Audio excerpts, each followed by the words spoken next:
a little light reading. Let's see, go over to my TBR, click on that, and here we go. Let's see. Cassandra woke up to the rays of sun streaming through the slats on her blinds, cascading over her naked chest. She stretched, her breasts lifting with her arms as she greeted the sun. She rolled out of bed and put on a shirt, her nipples predominantly showing through the thin fabric. She breasted boobily to the stairs and titted downwards. Titted downwards.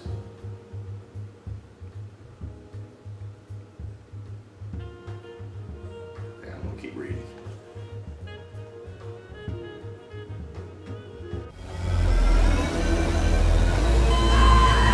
Welcome to the Q with Brian D. Anderson.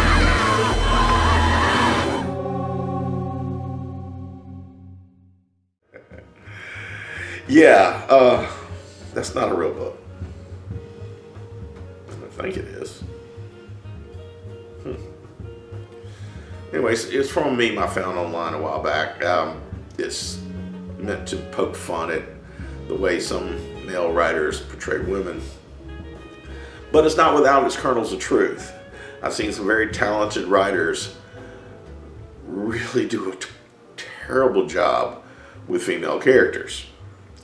So it's my hope through the course of this particular video that if you're a guy and you're trying to write women, that perhaps I can guide you in a direction that will help you do a better job. The first thing I would do after watching this awesome video would be to find you some female authors that do a good job at character building. Anne McCaffrey jumps to mind right away. Man, her passing left the fantasy world a dimmer place, that's for sure. But anyway, she does a wonderful job, and there's several other writers. But seeing how it's done by a woman is an important learning tool. So I would suggest doing that. One of the big mistakes men make when trying to create a strong female protagonist is masculinization. Try saying that 3 times fast. Taking a male character and switching its genitalia, adding breasts, does not mean you've created a strong female character. First of all, it's lazy writing. It's insulting. You're equating masculine with strong, feminine with weak, and women will notice that. Not to mention, the reader overall will see that you have created a shallow, unrealistic character. Now, there's no list of female traits to include or male traits to avoid or shared traits to pick through. A good character is an amalgamation of different personality types that you meld together to make one person.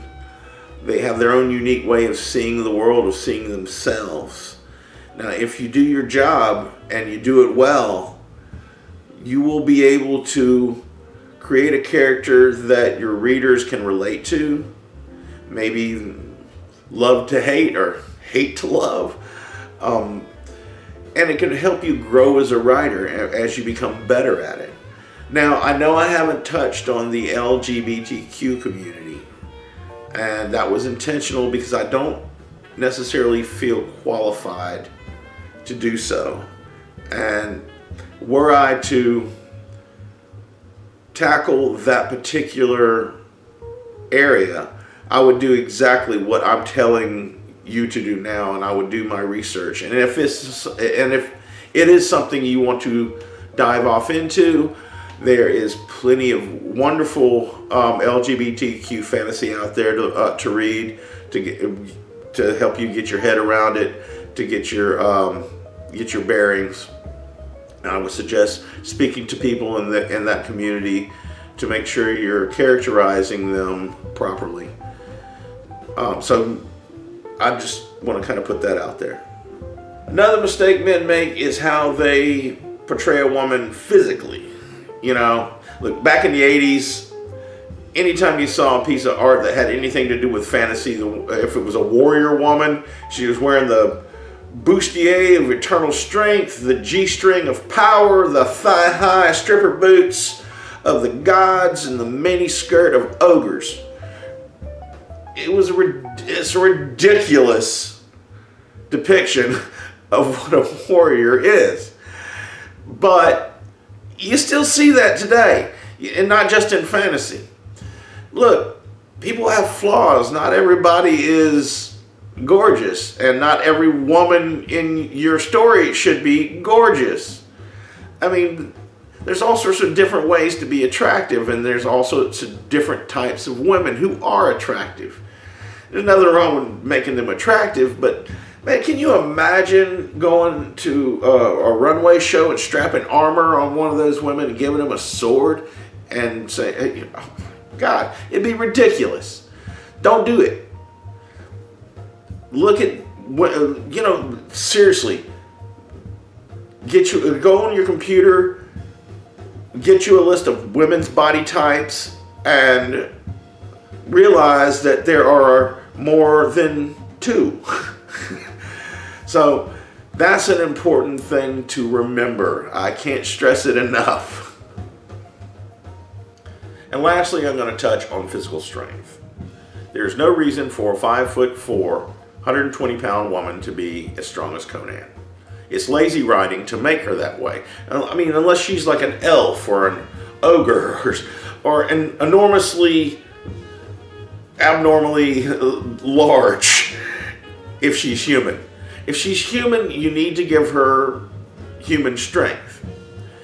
Now, this creates a lot of unique opportunities for you as a writer.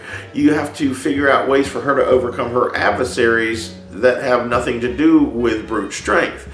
Your protagonist needs to be cunning, needs to be agile and quick, needs to be a lot of things in order for her to overcome the obstacles and face down the enemies that she will encounter along the way. It's also more engaging for the reader. You're giving your protagonist realistic limitations. So that's kind of where I am on that. And I know there are some people who would disagree with me there, but hey, they'll point to the giant woman in Game of Thrones, and when they do that, I'll point to Arya Stark. I hope this video has helped you. We've only really scratched the surface here, but it is a start. Now, I want to reiterate that it's important to do your research, get some women to read your work to make sure you're on the right track. So, until next time, this is Brian D. Anderson, and this is The Q. Don't forget to like and subscribe, and click on the links below. And hey, can't wait to do another one.